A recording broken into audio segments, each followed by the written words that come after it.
Our next guest needs little introduction. Considered the preeminent Australian writer of his generation, Tim Winton is the author of 29 books. His work has been translated into 28 languages and been widely adapted for film, television, theatre and opera.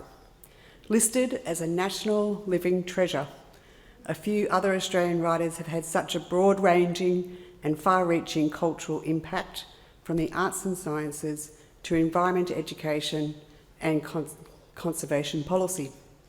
In June 2023, Tim Winton received an Order of Australia for his distinguished service to literature as an author and a novelist, to conservation and to the environmental advocacy.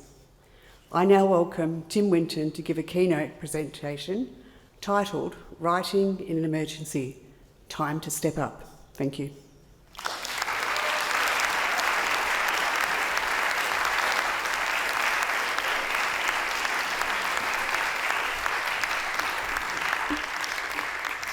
Thank you for a very warm introduction. Wow, you look a rough lot. No wonder they take the glassware off you. It's an honour to be asked to give this address. I hope I don't screw it up. I'll crack on because there's probably an episode of Vera waiting for us all at home. In his recent book, which is terrific, by the way, Eating the Earth, former investment banker Justin Walsh says that in economics, as in other human affairs, pretty much everything is story. But he goes on to say, our storytellers in chief are entirely self-serving. Why is that? Well, it's because there's a silence at the centre of the yarn that they spin.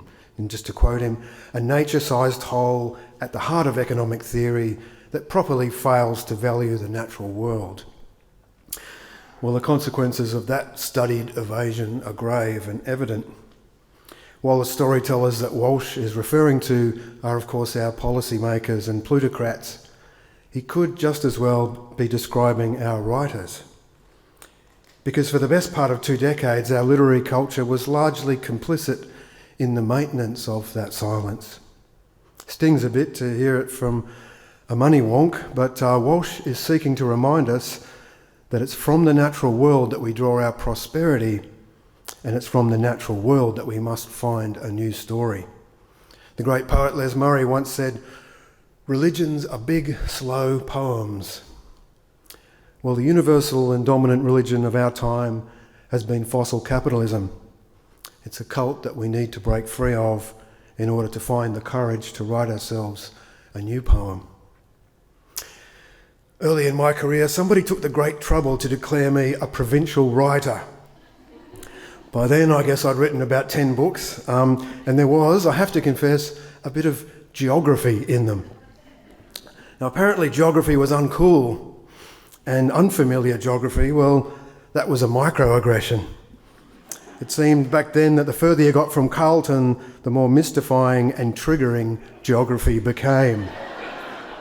So it turned out that I'd been trafficking in problematic terrain. One critic said that Australian writers' preoccupation with landscape had become debilitating and destructive. Apparently writing too much or too directly about the natural world made us rustic and reactionary.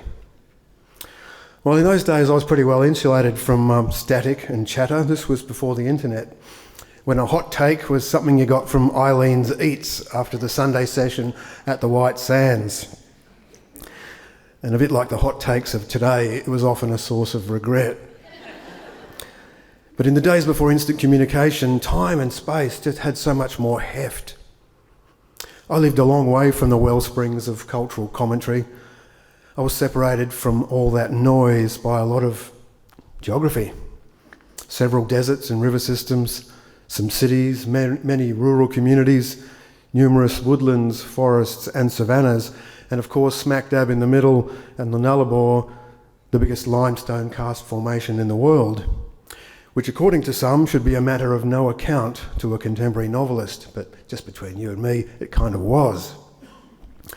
So from that great distance, by the time praise or insults arrived, they were already old news. The sugars had washed off the praise and the acids of the insults had evaporated. And look, I didn't really mind being called a provincial. I knew it wasn't meant as a compliment, but I tried not to take it personally because I saw myself as a tradesman. By that stage, as I said, I'd been making a freelance living for a decade. I was widely translated, my books had long been published in New York and London, but I'd had to fight really hard to ensure that the work originated here, that it was edited and represented first by Australians. And that came at a cost. So I was really conscious of all the layers of resistance and incomprehension that lay between my work and a broader readership. There were barriers of culture, language, and yes, geography. But as the environmental historian Jason W. Moore says, geography really matters. But crossing those barriers, I've got to say, was thrilling. And yet I was conscious that others had gone before, that I was the beneficiary of other people's labour. Stowe, Stead, White, Herbert, Wright, Keneally, just to name a handful. And in my teens, when I was reading these giants and first writing and publishing, I was convinced that I belonged to a generation that would outlive the cultural cringe. Because by the mid-70s, it felt that Australian writers had given themselves permission to dream big, to go hard, and to tug no forelock. They spoke in their own accent without apology, focusing unflinchingly on their own place and its people, no matter how weird those people and places were. Peter Carey comes along with the fat man in history, blam! And Helen Garner shoves monkey grip very politely under our noses, pow! And I cannot tell you how liberating this felt. And I wasn't interested in nationalism then, and I'm not now. But as a child of the working class, writing across the continent into a bourgeois publishing establishment, I was determined to give no quarter. And I guess that's what I so admire about what Melissa Lukashenko has done recently from different points of cultural separation. Like it or lump it, folks, she's saying, fuck yes, this is me, get used to it. And to that I say, huzzah. But there was a period when the cringe was supplanted by a peculiarly vexed form of cosmopolitanism. It turned out to be more of a rebrand than a progression, because at its root was the old anxiety. What will the proper folks think of us? Funny how the people that we mustn't shame ourselves in front of always seem to be from another hemisphere. For a while there, the message Australian writers were getting from the cultural race callers was no more gum trees, kids. No kangaroos, no awkward place names. As if what they were hoping we might produce was something unburdened by the embarrassing specificities of geography and vernacular. A friction-free experience, a cosmopolitanism of smooth surfaces. Best you don't sound too local, too regional. Good if your little town could sound like it's some sort of placeless burg. You know, maybe stick a bit of a whiff of Eastern Europe on it. You know, somewhere east of Kafka. Your protagonist might be called Kay, but please, no girls called Kay. And pile on the irony, bub, lest you come over all earnest. Now, this was the quest for the universal reached by the straightened road of uniformity at the cost of a bulldozed landscape. Your little story or your little poem, it could be set anywhere because place was now beside the point. Like nature, it was a fabrication anyway, right? Now, this is all so long ago in a galaxy far away when geography was being erased by acts of corporate bastardry and by academic abstractions.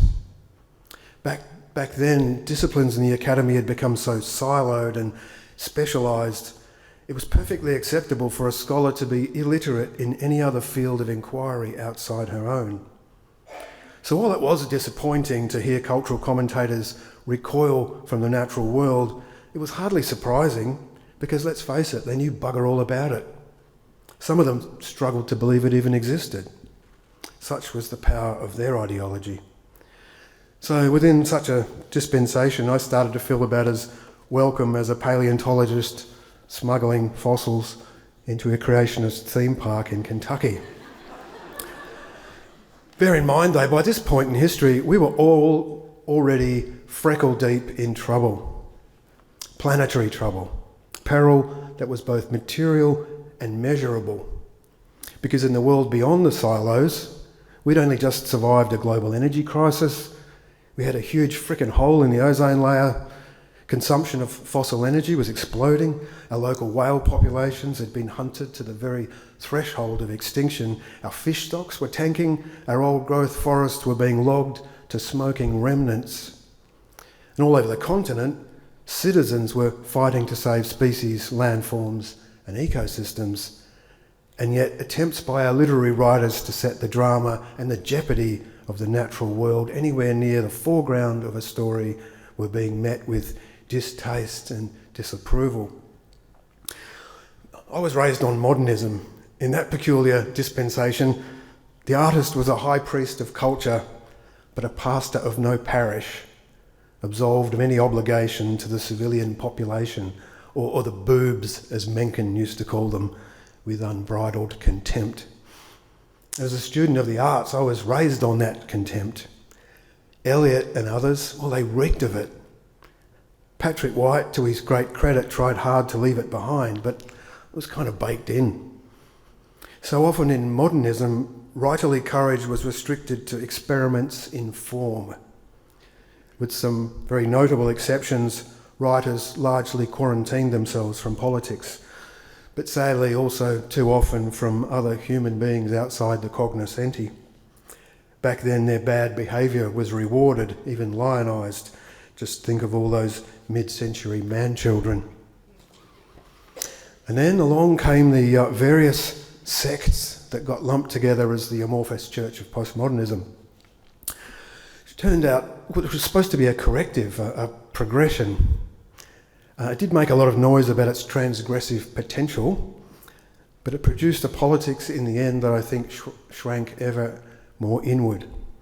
And it puts me in mind of the sea anemone, a festival of dancing segments and tentacles advertising its very complex glories to the ecosystem. But at the first approach of a stranger, it withdraws all appendages and retreats behind its own sphincter. For all its talk of intersectionality, postmodernist theory didn't often intersect with the great unwashed. It so loved the people, but just couldn't trust itself to say the words. It was so suspicious of language, it had to settle for gibberish, a fresh level of obscurity the uninitiated could only ever experience as contempt. Still, postmodernist priests had a more developed conscience than their forebears, and I think that's something to acknowledge and to celebrate. But while they conferenced and theorised, verbing every bloody noun in sight, the world they might have ministered to was disappearing in a Gnostic mist of their own making. Things like language, truth, matter, these were not to be trusted. I guess in the seminar, the ideas being generated and endlessly elaborated must have seemed so potent and empowering. But outside, in the world of blood and tears, not so much. I mean, let 1,000 flowers bloom if you can afford the water. But in a baking world, when folks are hungry, wouldn't it be wiser to grow veggies? And I guess this is the nub of how we've spent our last safe years on the planet, where our efforts have gone in the humanities and in particular our literature. As things got dry, where did we expend the water? Climate scholars like Andreas Malm are scathing on this subject. Malm says that by reducing nature to a construct, postmodernists essentially collaborated in its eradication. Just as the biosphere began to catch fire, he says, social theory retreated ever further from sooty matter into the pure air of text. But, as the British philosopher Kate Soper points out, it's not language that has a hole in its ozone layer. You can go ahead and call nature a trope, a social construction that doesn't exist until we bring it into the world by our own conception. You just try telling that to a villager who's knee-deep in her market square in Kiribati, or the masked Australian kid fleeing the fiery apocalypse in a dinghy. As Andreas Malm says, if scientists had never discovered global warming, it would still be happening. Anyway, those dogs have barked, the caravan has rolled on, and here we are picking up the pieces. This decades-long refusal to look at what's in front of us, even as the world burns, is part of what Amitav Ghosh calls our patterns of evasion. He says that for too long, most forms of art and literature were drawn into the modes of concealment that prevented people from recognising the realities of their plight. He points to the way so many of us have been able to block out what he calls the urgent proximity of non-human presences. And I've been reflecting on this puzzling resistance here in our literary ecosystem. And I think it was about cheapness. Capitalism has always depended on the exploitation of cheap labour. Its most ruthless refinement, fossil capital, requires cheap nature above all else. And when cheap nature is exhausted, it moves on, just as it moves on to fresh meat when labour ceases to be tractable and inexpensive.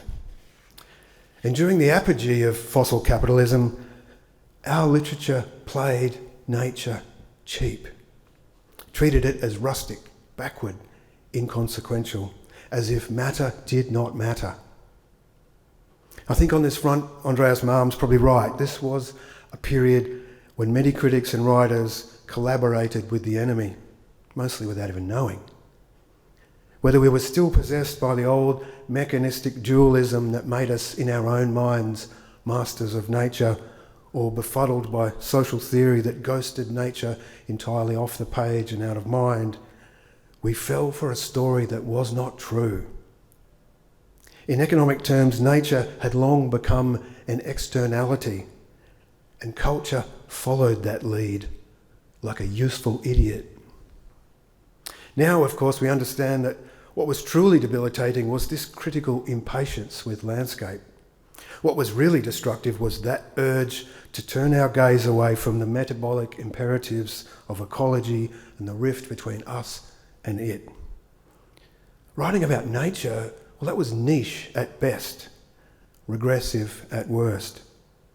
But history has taught writers and readers that foregrounding the role of the non-human elements of our world is not reactionary business after all.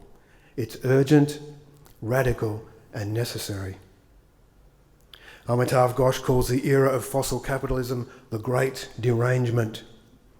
He points out how hapless the literary imagination has been in coming to terms with this long period of magical thinking, an era in which we convinced ourselves that we could burn the past cheaply, indefinitely, and without consequence.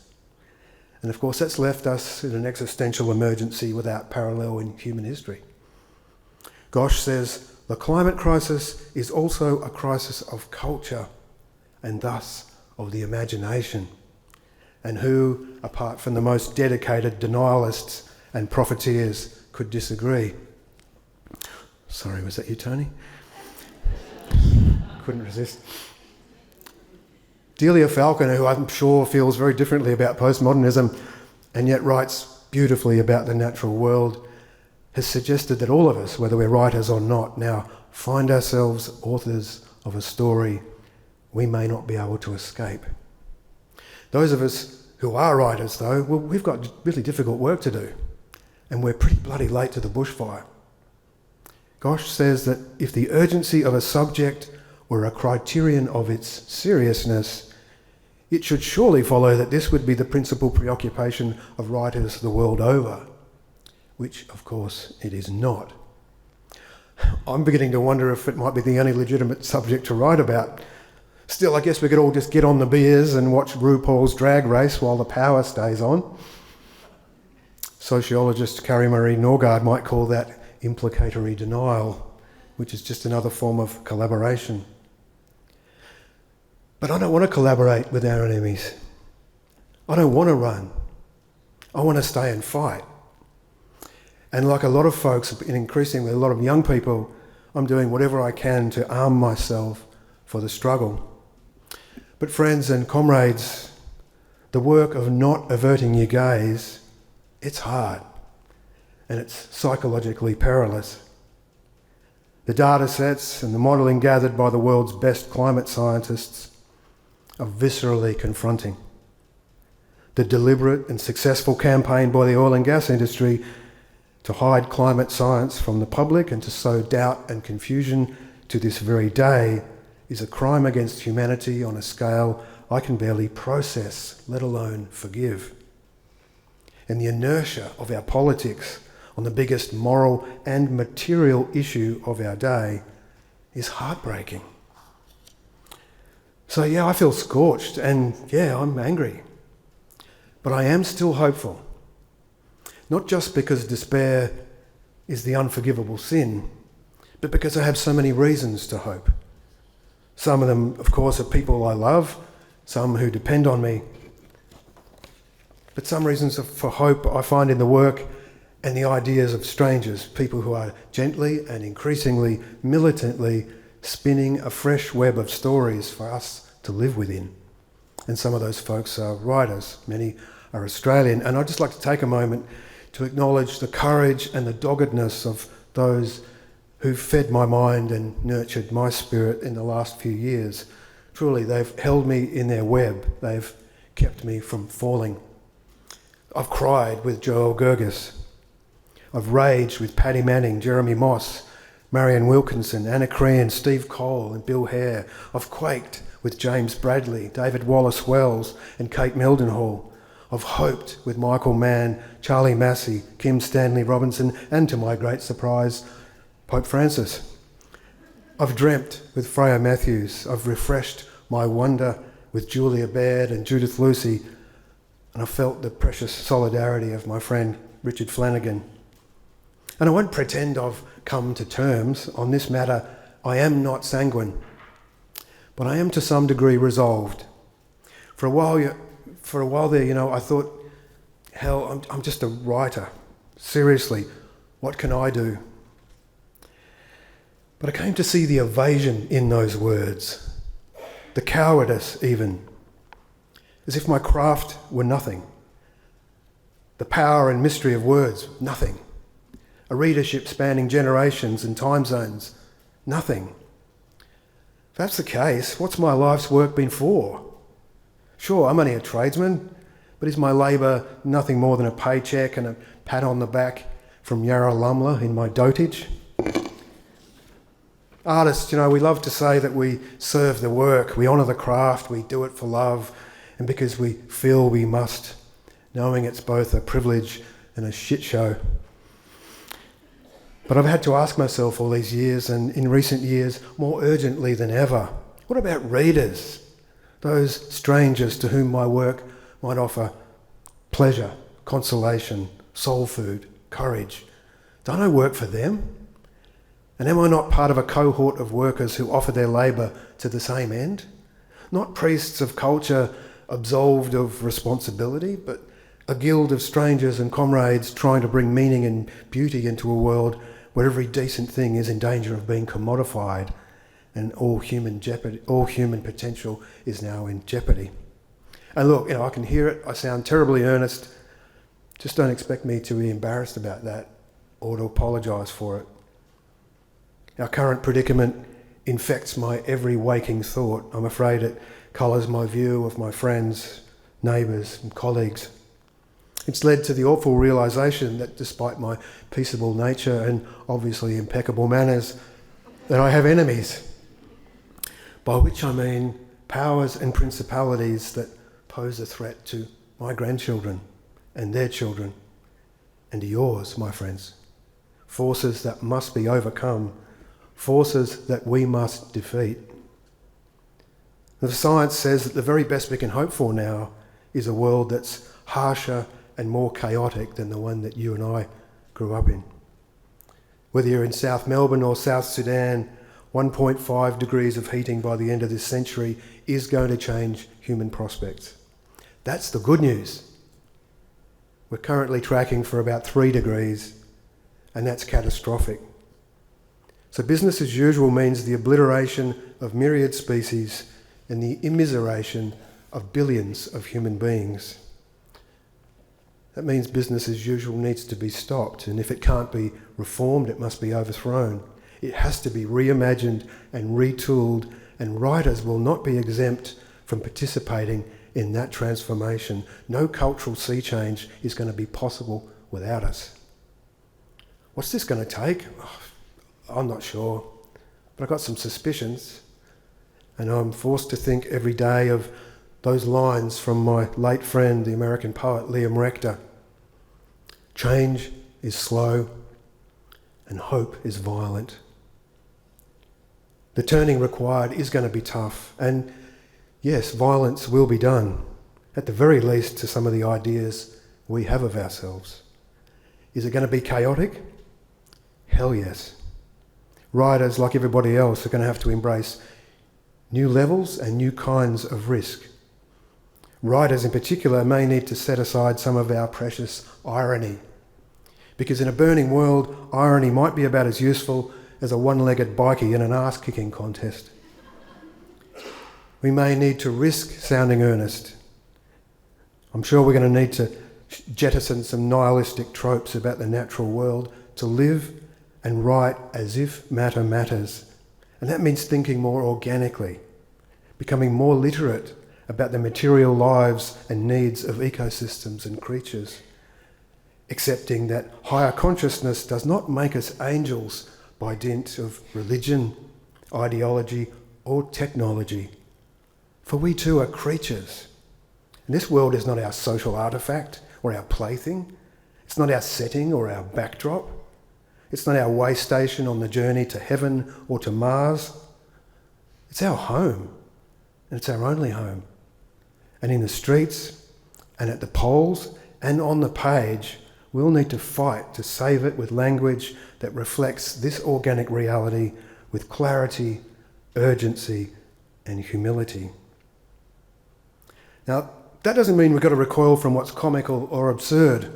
Rest assured, there'll always be adultery. There's going to be sad girls, lost boys, and folks trying to find their way along that spectrum. There's always going to be stories of the past and the future, tales of identity and exile and war, sadly, lots of that. But to mean anything, to avoid falling into the category of opiates, these works are going to need to have context. On the page, we can't keep pretending that there's nothing beyond the scene at hand. Whether your character is in a bedroom, a classroom, a space station, or a bomb shelter, there's more at play in their lives than ideology and their personal feelings. Novelists and storytellers are not beautiful liars, nor are we thieves, so we shouldn't be bilking readers, soaking them of their time by knowingly deceiving them about the world they live in or the one their children will inherit. For these are our neighbours, they're family. They're not boobs or rubes. They deserve more than our cynicism, our irony, our cowardice, our contempt. And sure, our agency may be modest, but it is real. Like everyone else, we're going to need to be bold, brave enough to make some mistakes, make fools of ourselves. And yeah, we're going to have to break some shit, including a few conventions and some niceties, certainly some patterns of desire, as Amitav Ghosh says, but also very probably some of those powers and principalities, the politicians, technocrats, corporations, and media empires who threaten the lives and the prospects of our descendants. This turning of which I speak, it's not a daydream. Change is not just possible, it's already afoot in the streets and on the page. A couple of years ago, Delia Falconer published a haunting book of essays called Signs and Wonders. It's full of insights and provocations. If you haven't got it, have a look, it's terrific. And there's a singular image in there of writerly labour that's shot through with both modesty and agency. She sees writers as lyrebirds turning over the leaf litter on the forest floor. And I love the organic aptness of that. For when creatures and organisms are allowed to be themselves, to function unimpeded, they do work for the world, to their own ends, of course, but also for their ecosystem. They consume energy, but also contribute to the production of energy just by being themselves. So whether it's a lyrebird turning over leaf litter, a slimy mat of blue-green algae in a salt marsh, fixing nitrogen at the very bottom of the food chain, or a stingray ploughing up the sediments of a coral lagoon in the process we call bioturbation, these animals are participating in the labour that sustains the web of life upon which we all depend. The future of our world and our species is fraught. It will, I fear, be distinguished by diminution and contingency. Many organisms might have to work harder for less, including writers, can you believe? But Delia Falconer suggests that it may be Australia's the best place for writing about uncertainty and loss, thanks to a geographical imagination more tuned to damage and survival, and a history of colonisation that's left us already less comfortable with the land and its creatures than our counterparts in the other hemisphere. I also suspect the sheer difference in scale between geography and humanity here is going to continue to be a distinguishing feature. 65,000 years of human habitation notwithstanding, there's still much more nature than culture, and the scale of that overmatch is impossible to ignore. And while humans in developed countries now live a more physically denatured existence than at any other time in human history, on a planet that now supports more captive animals than wild creatures, Australia is one continent where you cannot claim to have seen the end of nature. Bill McKibben's masterwork, The End of Nature, was published in 1989. Seems such a long time ago. But its prophetic power stands undiminished, I think. The last line of his book has been a personal byword for me.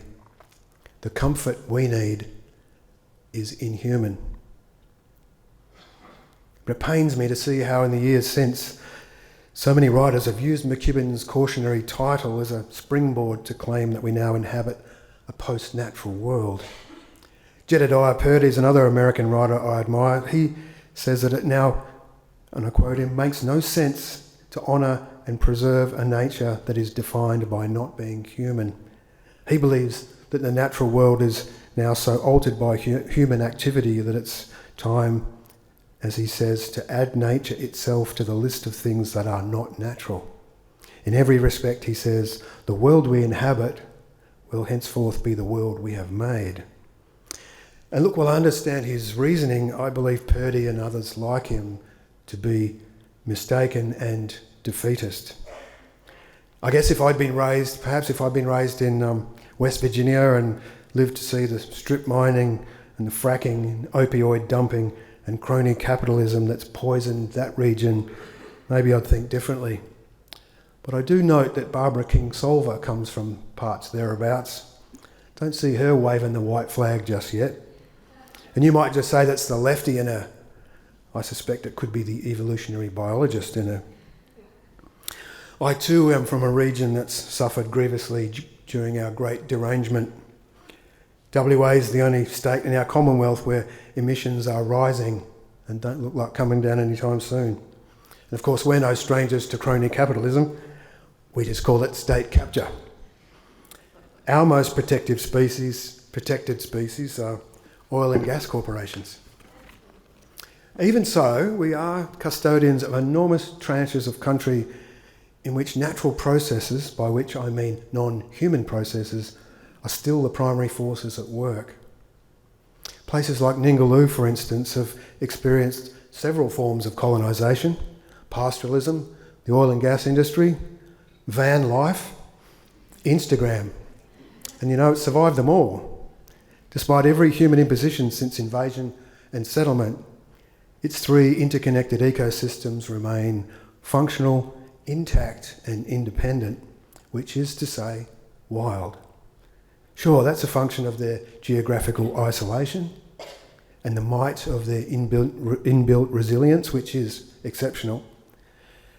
But it's also the result of human efforts to support and defend their integrity, and those efforts include millions of words of science, polemic, diplomacy, insurgency, delivered as inspiration and exhortation. Without all that writing, Ningaloo and other places like it, name your place, Kakadu, Daintree, the Franklin, these places would just be another wounded remnant, another shadow place lost to business as usual. I guess I'm responsible for some of that labour, certainly at Ningaloo.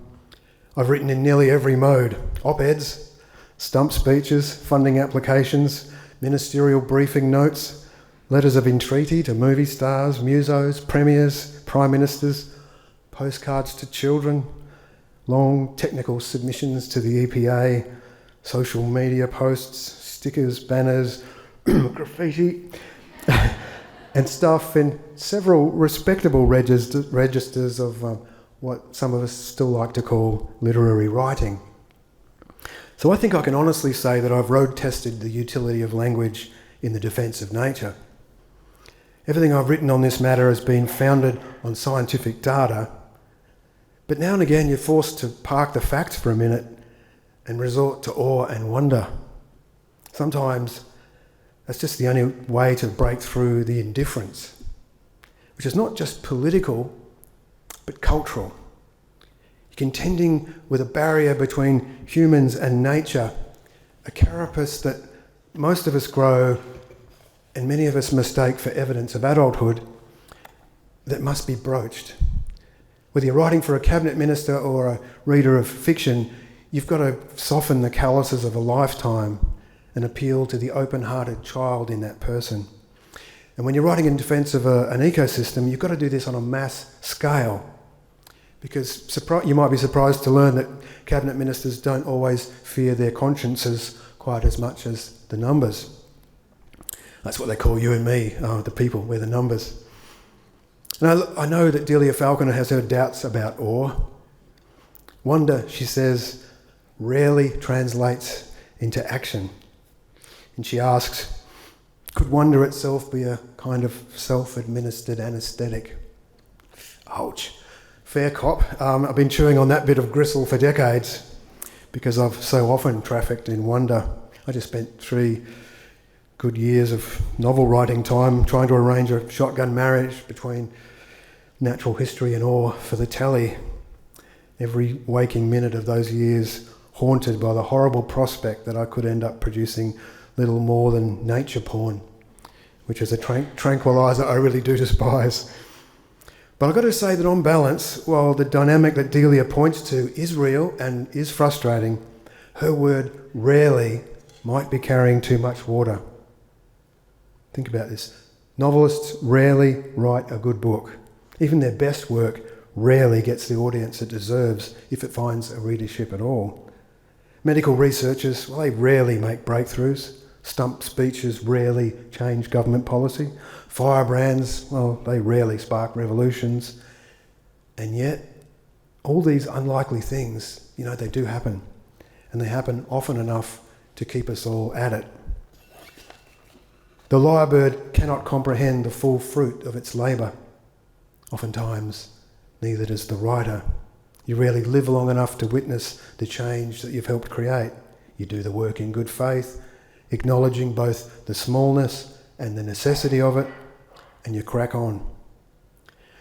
I don't have an instrumental view of art, which is to say, I don't hang the meaning of my labour on the blunt peg of utility. Believe it or not, I'm still reconciled to the business of useless beauty. Why? Well, because it feeds the spirit, the way wild places feed our spirit. But that doesn't mean that I've never yearned to feel the great wheel move, or that I've never felt it turn. Everyone's going to have their own metrics for what constitutes change. Some of us, to our great joy, discover that we've managed to change a reader's day. More rarely, a reader's life. A few of us will get to shift the cultural conversation.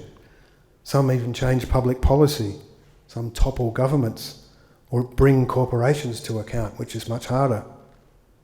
Some of us have helped console prisoners, free captives, save lives, species and ecosystems. So I don't think it's folly to hope that the combined labours of writers and civilians can contribute to saving the biosphere. I tell you though, the three best ways to ensure the failure of such a project is to declare that words are powerless or suspect, the world is dead already, and that nature was something that never existed in the first place. The challenges we face are not simply matters of physics, wicked as those are. Before the turn of the millennium, Purdy wrote that Americans had fallen into a hopelessness that is inattentive to and mistrustful of reality.